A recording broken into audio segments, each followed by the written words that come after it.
अब मैं तुम्हारा इंट्रोडक्शन उस लड़की से जिसकी ऑल इंडिया 3rd रैंक थी, और उसका सबसे बड़ा बात है बायो बैकग्राउंड की थी। 11th बायो था, 12th बायो था उसका, और पीएमटी की तैयारी कर रही थी। बहुत होप खो चुकी थी, बहुत बिलो एवरेज बच्ची थी। और ये समझो कि उसके नंबर पहले 0 आते थे, माइनस में आते थे, फिर धीरे धीरे पिकअप किया। शुरू में 3 दिन में डिसाइड कर लिया था कि उसमें मुझे एमसीए, तो मतलब मैंने डिसीजन गलत ले लिया एमसीए करने का, क्योंकि पीएमटी बैकग्राउंड था तो वैसे मेडिकल फील्ड में जाना था। मेडिकल फील्ड में जा नहीं पाई, पीएमटी में सिलेक्शन नहीं हुआ, इसलिए अपनी एकेडमी आई। एकेडमी आने के बाद उसने 3 दिन में, मैं डिटरमिनेंट पढ़ा रहा था, मेरी पहली क्लास डिटरमिनेंट की उसने अटेंड किया था। 2-3 दिन में घबरा गई, तो मैंने बोला कि मैं तो पहले एडमिशन देने के मूड में नहीं था, बट अब ज्वाइन कर लिया तो ईमानदारी से पढ़। उसने पढ़ाई करा, पढ़ाई करने के बाद उसकी ऑलरेडी धीरे धीरे पिकअप करा, ऑलरेडी 3rd रैंक आई। आज वर्ल्ड की टॉप मोस्ट कंपनी माइक्रोसॉफ्ट में प्लेस्ड है वो। और कैसे वो माइक्रोसॉफ्ट तक पहुंची, त्रिची मिला उसको, एनआईटी त्रिची से माइक्रोसॉफ्ट तक का सफ़र कैसा था, क्या था, तो मैं इसका इंट्रोडक्शन करा रहा हूँ। नाम है इसका पूजा सबनानी, और ये वर्ल्ड की टॉप मोस्ट कंपनी माइक्रोसॉफ्ट में प्लेस्ड है। पूजा आ जाओ।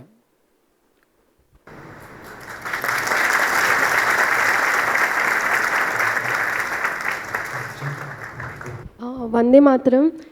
मेरा नाम पूजा सबनानी है, और जैसे सर ने बोला कि मेरा बायो बैकग्राउंड था, और मैंने फर्स्ट बैच से ही ज्वाइन किया था।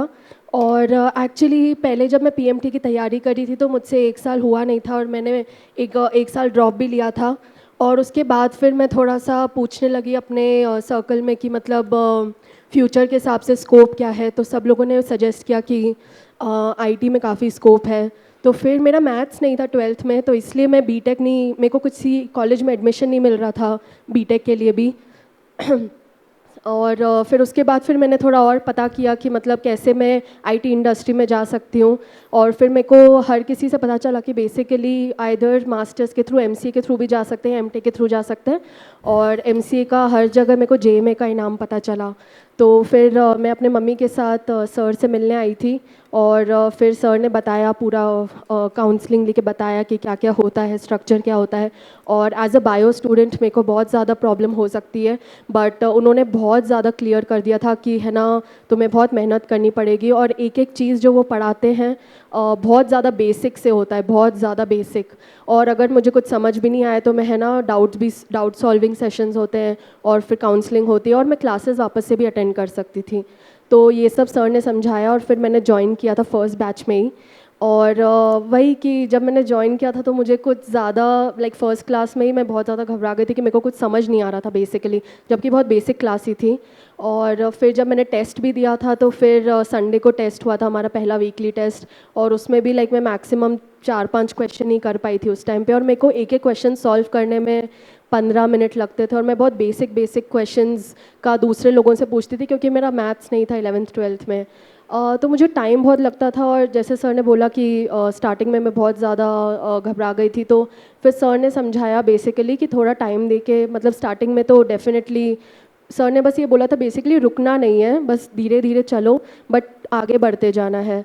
तो वही चीज़ को मैं हमेशा माइंड में रख के मतलब ईमानदारी से मेहनत करती रहती थी। जो भी सर बोलते थे, एक एक क्वेश्चन में बाकी लोगों से 2 मिनट में हो जाता था, बट मुझे कभी 15 मिनट लगते थे, 20 मिनट लगते थे। तो डेफिनेटली कॉन्फिडेंस लो होता था, बट मैंने अपने आप को दूसरे लोगों से कंपेयर करना स्टॉप कर दिया था एटलीस्ट स्टार्टिंग में। और मेरा रैंक भी कम ही आता था। तो मेरा फर्स्ट में आई थिंक 40 बच्चों में 34 रैंक आया था मेरा पहले वीकली टेस्ट में।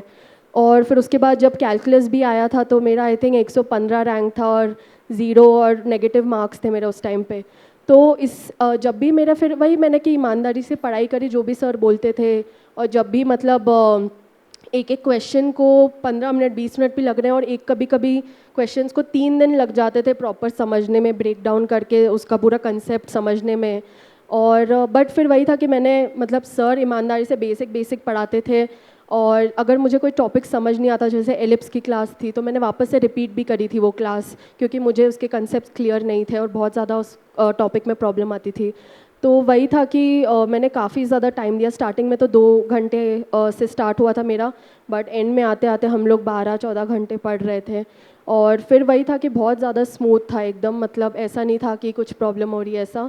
और काफ़ी फोकस, और एकेडमी का सबसे ज़्यादा मेन चीज़ यही है कि यहाँ पे आके सब लोग एक दूसरे को बहुत मदद करते हैं, और सब लोग एक दूसरे को बहुत ज़्यादा सपोर्ट करते हैं। और वही है कि सर थोड़ा पता कर लेते हैं कि बेसिकली अगर कुछ मोटिवेशन चाहिए बच्चों को, तो मोटिवेशन क्लासेस भी होती हैं कि आप मेहनत कर कर के थक गए हो, सोच रहे हो नहीं हो पाएगा, छोड़ के जाना चाहते हो, बट वो टाइमली मोटिवेशन क्लासेस भी होती हैं जिससे आपको थोड़ा क्लैरिटी मिल जाती है कि मतलब बीच में गिव अप नहीं करना है। हम लोगों को सर ने विल्मा रुडोल्फ की कहानी सुनाई थी, और अभी तक कभी भी लाइफ में कभी भी कुछ भी होता है तो वही कहानियाँ अभी तक हम लोग सोच के सुन के अपने जहन में पूरा याद करके पूरा अभी भी गिव अप नहीं करते लाइफ में भी।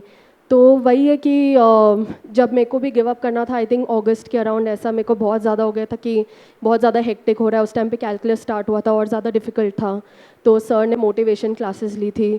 उसके बाद वही है कि मैं जितना मुझसे धीरे धीरे भी होता था मैं पढ़ाई करती थी ईमानदारी, तो सर अपने तरफ से पूरा ईमानदारी से पढ़ाते, बेसिक से पढ़ाते, एक एक छोटा छोटा टॉपिक भी होता है, और हमें बस वही करना है कि हमारे तरफ से ईमानदारी बेसिकली मेंटेन करनी है कि यहाँ पे आके। और मेरा ये भी क्लियर था कि मेरे पेरेंट्स ने मेरे को है ना मतलब पैसे वैसे दे के यहाँ पे आके पूरा एडमिशन करवाया है, तो मुझे यहाँ पे आके टाइम पास नहीं करना है। मेरे को अपने तरफ से भी अपनी ईमानदारी, उनका पैसे वेस्ट नहीं होना चाहिए, उनका टाइम जो उन्होंने किया है मेरी एक्सपेक्टेशंस मीट होनी चाहिए ऐसा, तो वो ईमानदारी से मेहनत करना भी ज़रूरी है।